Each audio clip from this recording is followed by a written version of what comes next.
The question is, how do we grow them from within? If we do attract them from afar, do we attract them for all the right reasons? And I keep coming back to the tax base. We don't have to get in economic gardening, and with the concepts of places like strong towns and whatnot, we don't give away free tax incentives because we believe in ourselves enough to be able to look somebody in the eye and say, we're worth it, pay it. And if you can't believe that, right? You know what I mean? If you can't believe that, why the hell are you building into your business plan insolvency? Because that's what you're doing when you don't. You got to build the sewers, you got to build the roads, you got to build the lines. Yeah, but who's gonna pay for it? The problem is they'll go to another community that will offer those tax incentives or pilot programs or whatever you want to. But 20 years from now, that city or that town will be bankrupt, which is what's happening to thousands of cities all over this country, right? Versus if we reverse that process and we start doing all the things that are right, and we build businesses from within who have no problem paying the taxes, we also can pay for the added infrastructure that will be necessary. We can pay to find ways to deal with the increased traffic. You know what I mean? It's all interconnected, and it has to be done that very specific way. And I can point to, for our listeners who are like, prove it to me, I've got hours and hours of reading for you, studies of where this has been done over the last 30 to 40 years in Littleton, Colorado, in Greenville, South Carolina, in Raleigh-Durham, North Carolina, in Memphis, Tennessee, in Montreal, Quebec. The list goes on, where all of these concepts have been utilized to the benefit of the communities. But the disconnect for me is that your idea is only as good as its starting point. So the questions are always, how do you attract the business to come here? You want to grow it from within, but you have nothing to grow from within because it's not here yet. How do you attract it to begin with? And then you can work to keep it here and to grow it even. But how do you get it here in the first place? That's always been the question for the last 50 years. Here. My experience in the slightly less than 2 years running the business incubator here in town is that between the latent energy and talent of a lot of what we would generally consider average adults who came through our doors, when you look at the graduates of Gardner High School and the other high schools in our region, when you look at the college grads that either graduated from a regional institution of higher learning or grew up here and went afar, any and all of these people would be interested in coming back here and having somebody help them either generate a new business idea and then mentor them through its toughest transitions, which is always in the beginning. And in 13 cases, we were doing this. Actually, probably more like 8 or 9 cases, with 4 cases coming from out of state.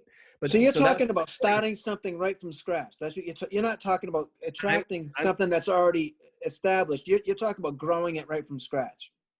I'm talking about when you look at a place like Littleton, Colorado, beginning in the mid-1980s, they stopped doing it the old-fashioned way that we've talked about mostly tonight, and they started what became Chris Gibbons. He was one of the people in planning and research there at that time, something that they eventually called economic gardening, okay, which at its simplest form is they took a close look at really what do entrepreneurs, regardless of the size or the type of business, it could be in tech, it could be very mundane, it could be service oriented, it could be downtown retail, what are the incremental steps where there's the highest risk of failure?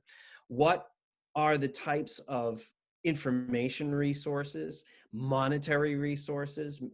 What are the type of mentorship that those businesses need over the life of the business? Every business, of course, in reality out on the street is a little different, but there are clear patterns, and we know about them and have known about them for some time, right? That businesses need specific kinds of assistance. Knowing those things, embracing those things, and creating programming that helps those people decrease their risk of failure. Okay. In and of itself, not only is that good for keeping businesses in town once they start, but what happens is word gets out all around you in cities and towns far and wide that, hey man, if you go to that place, they have this special stuff they're doing for people. You can't get that somewhere else. Now, especially in the beginning, but I believe sales is sales, okay? And you have to, that's a key element of business. Like this, you have coordinator of economic development in your community. He or she should be, after developing this and perfecting it and refining it and managing it, has to be out at regular intervals, selling the concept to people. You're an advocate, getting out far and wide and getting to know. The way I used to do this, I did a lot more listening than talking. You get to know people, right? You go to places like venture forums, accelerators, all the places where there are entrepreneurs looking for help, and you listen to their stories. And then you say, I think we have something that's unique. I know we have something that's unique. I think it can help you. Let's talk next week. And you have to be doing that kind of stuff too. So there's incremental steps. There's stuff that needs to be orchestrated. It has to be executed correctly, right? But these things, I'm not saying that we should be doing these things because they're new and innovative. I'm saying they've been done to a great successful degree in cities and towns around different parts of the country, in some cases for 40 years now. They're innovative to us because we've never done it here before. What kind of demographics do they have? What kind of demographics do they have? I mean, for instance, here we have a post-industrial town where all the industry is gone, and we have 20,000 people, give or take. And then around us, there's just small towns. I mean, does that work? Yeah. Well, that's a great question. So if you look at a place specifically like Littleton, Colorado, it in and of itself has kind of become a big city, but it was a satellite of a larger city. It was kind of isolated. It had a boom mid-century, mid-20th century with defense systems, munitions, that kind of thing. And then that waned. And so by the early to mid 1980s, there wasn't any reason to be in Littleton, Colorado. Now, we more recently know Littleton, Colorado as the scene of one of the earliest and worst school massacres in 1999. But by that time, was that Columbine? Columbine, that's correct. Columbine High School. By that time, you have a community whose socioeconomics were significantly improved. It's a upper middle class suburb with a heavy emphasis on tech firms. And if you look at the oldest of those tech firms that started, in that mid 1980s sort of time period, they were homegrown for the most part. Now, what happens over time is that creates a critical mass. Other businesses, other tech companies started to come in. And a lot of other support businesses or businesses that were not considered high technology at all were attracted to Littleton because you had the right socioeconomics taking place there. It had a lot of good bones. Did it hit rock bottom like a Lowell or a Fall River or a Lawrence? No. But it had waned considerably. And really the only people with money in town were the people who were driving an hour in some other direction to their executive level job in, I can't remember if that's Boulder or, one of the, I don't think it's a satellite of Denver. I can't quite remember, but, one of the larger cities. Yeah, whatever. And anyways, my point is, there's stuff that's been done and in some cases for some time, and it would be exciting to see our community really embrace some of these concepts. I agree. I mean, there has to be new ideas because doing the same old thing, I'm not saying we are doing the same old thing, but you obviously can't do the same old thing. You got to change with the times. You got to come up with new ideas. You got to be creative. And that's why you put the experts in those positions. That's right. And, so letting the listeners know, we're going to have resources available on our episode page related to a lot of the stuff we talked about tonight, including a link to the Center for Economic Gardening. There's an actual sort of like institute or whatever you have, and you can download a free book there that really explains the concept pretty well. Yeah, this has been a very positive episode, I feel. I think so. Yeah. We're moving in the right direction. Folks, if you've listened tonight and you get really excited about what we're talking about, join us on our Facebook discussion group. It's Scots on the Rocks Politica Talk. And there, let us know how you feel. Let us know how you feel about our podcast episodes. Let us know what your ideas are, because we can pass those on to like-minded city councilmen as an example. And you never know, you might even make it on as a special guest of the podcast by There you go. including some ideas on our discussion group. Ideas are never dangerous. We never got, by the way, speaking of ideas, this, by the way, links together tonight's theme, the what, where, because we talked about both the what and the where. The where is about building your community in wherever you are. We never got to what you really wanted to talk about tonight, though. What was that?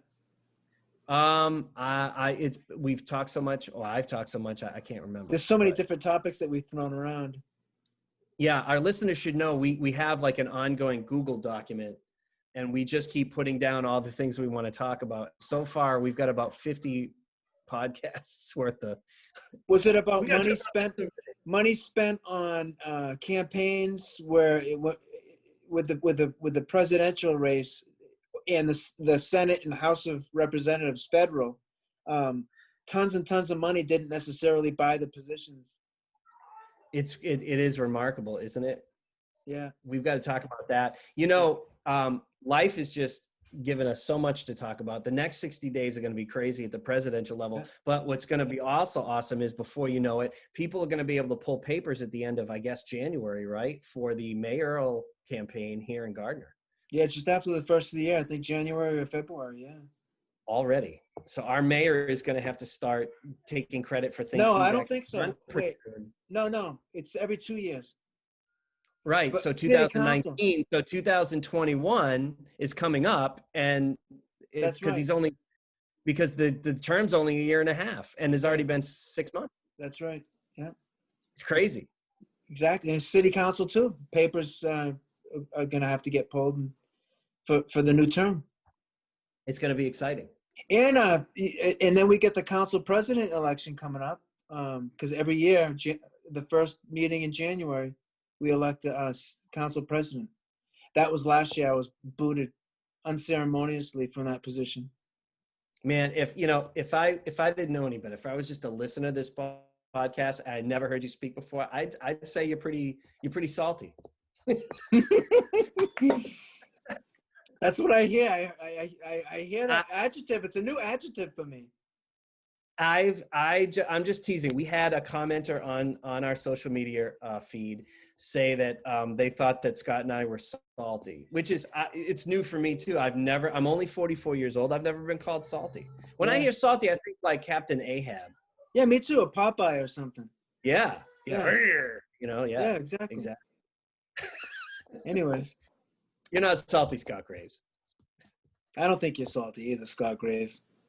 Thank you.